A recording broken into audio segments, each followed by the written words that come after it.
Assalamualaikum warahmatullahi wabarakatuh. Perkenalkan, nama saya Aldianus Kidingallo, STB 182057, kelas B Teknik Informatika. Pada kesempatan kali ini saya akan menjelaskan tentang materi kesalahan dalam penulisan proposal dan laporan penelitian. Antara lain, yang pertama, Judul harus membuat metode dan tujuan. Judul juga kita harus menghindari kata berbasis. Harus lebih jelas sebenarnya mau ngapain, masalahnya apa, dan solusinya yang ditawarkan juga apa. Kemudian yang kedua, abstrak. Abstrak itu berisi masalah, metode, hasil. Kemudian abstrak dibuat dalam bentuk satu paragraf saja. Kemudian contoh abstrak untuk penelitian method improvement. Ketiga, latar belakang masalah. Ikuti pola latar belakang masalah. Jangan meletakkan situasi untuk referensi pada akhir paragraf.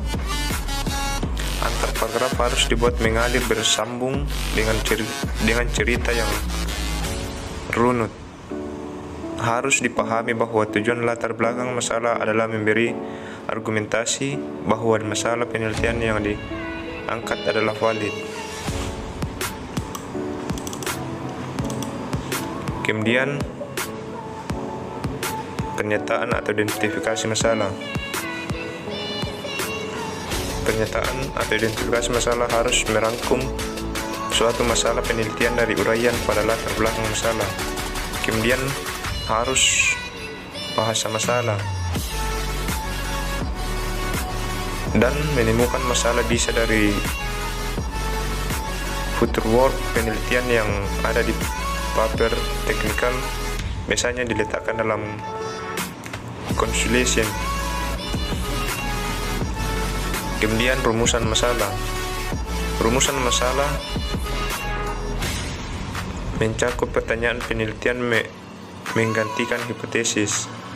Kemudian gunakan kalimat tanya seperti bagaimana, seberapa efisien atau akurat atau cepat. Kemudian uraikan dalam bentuk poin-poin apabila rumusan masalah lebih dari satu sehingga lebih mudah dipahami. Yang berikut, tujuan. Tujuan pada hakikatnya adalah judul yang diuraikan lebih detail atau lebih jelas. Tujuan harus memuat metode dan tujuan beserta pengukurannya. Selanjutnya, uraikan dalam poin-poin apabila tujuan lebih dari satu. Kemudian tinjauan studi.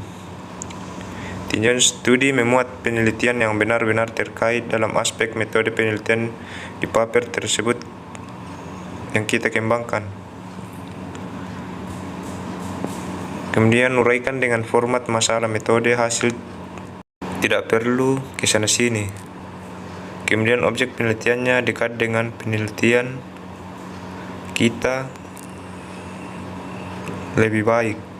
Setelah tinjauan studi ditulis, buat rangkuman dalam bentuk tabel state of art yang berisi nama peneliti, tahun, masalah, kemudian metode, hasil.